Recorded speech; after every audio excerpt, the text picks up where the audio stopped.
Election day may have been yesterday, but many of us have felt tension and stress building up in the weeks and months leading up to Election Day. So as we anticipate those final results, it's important to know how to cope if things don't go the way we want. Here to talk about how to deal with everything that's going on in a healthy manner is medical lifestyle expert Dr. Eudene Harry.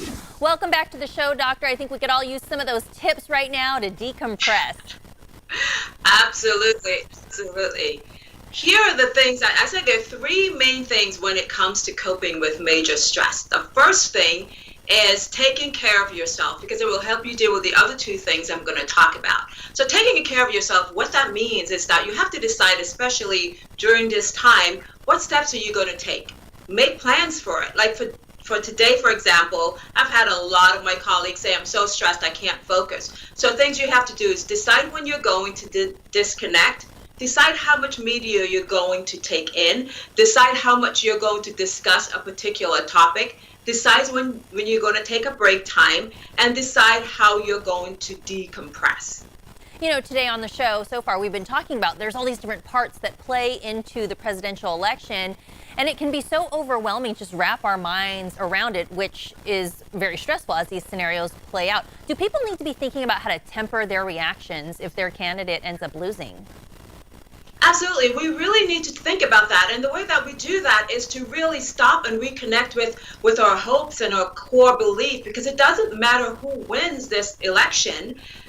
It does not change our core beliefs. And so we have to start identifying with that and remembering what our values are, and start taking steps to live consistently with those values, because the person who wins the election cannot change your core values. And so we have to decide how much we're going to engage and respond to this, because ultimately, if it's negatively impacting your health and it's really not giving you any more information, it might be time to remove yourself from that situation. Yeah, I heard that. Now, what about the post-election stress having an impact on our kids? Because, you know, yeah, my kids saw me tuning in, they're asking what's going on, and I'm sure they can kind of gauge emotion in that too.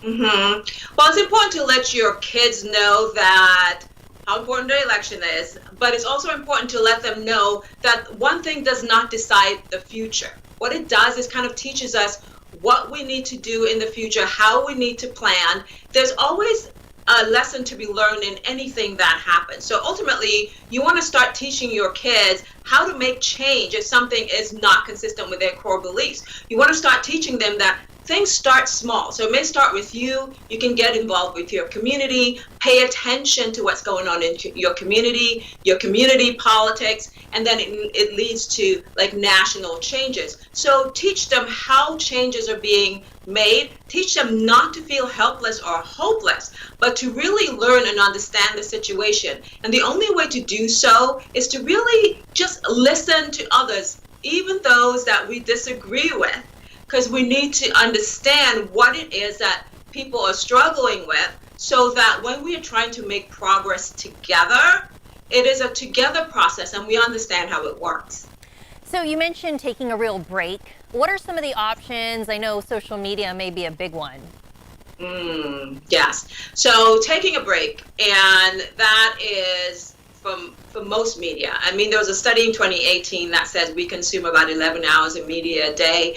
I would guess it's a lot higher right around this time. So it's really taking a break and deciding when you're going to re-engage and setting a timer for that. That's really important, because your kids are also going to see you doing that as well. And your kids are going to be able to see you managing your stress a little bit better. So say, I'm going to pick this source that I trust. I'm going to engage in it for 20 minutes. I'm going to set a timer, and then I'm going to stop and do something else, because anything beyond that for me is not helpful. You're going to decide, listen, in the morning, I'm not going to start my day with media, and I'm not going to end my day with media, because I understand it's about taking care of me and my health. So I need to sleep, I need to focus, I need to eat well, and I need to pay attention to and set the mood for my day. You say eat well. I indulged a little bit last night, just feeling some of that anxiety. But what about socializing in general? Should we be contacting our friends and our family after the elections? Oh, absolutely. Now, there may be those, of course, who don't necessarily agree with what you believe in, but where is your support group? Friends and family are usually your support group. Maybe a church, maybe a community group. You don't have to do it in person if you're still concerned and there's a lot of cases of COVID in your community.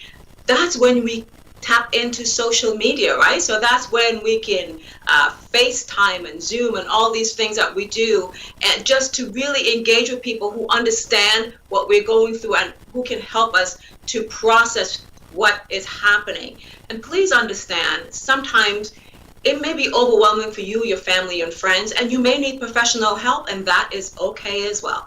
And I'm sure exercise can probably do us some good. I know that I need to take some long walks to kind of balance. Yeah, exercise is fabulous, and walking in nature is even more so, because what exercise does, it distracts us, right? A mental chatter that's going on. That's really where stress comes from, right? A lot of a mental chatter.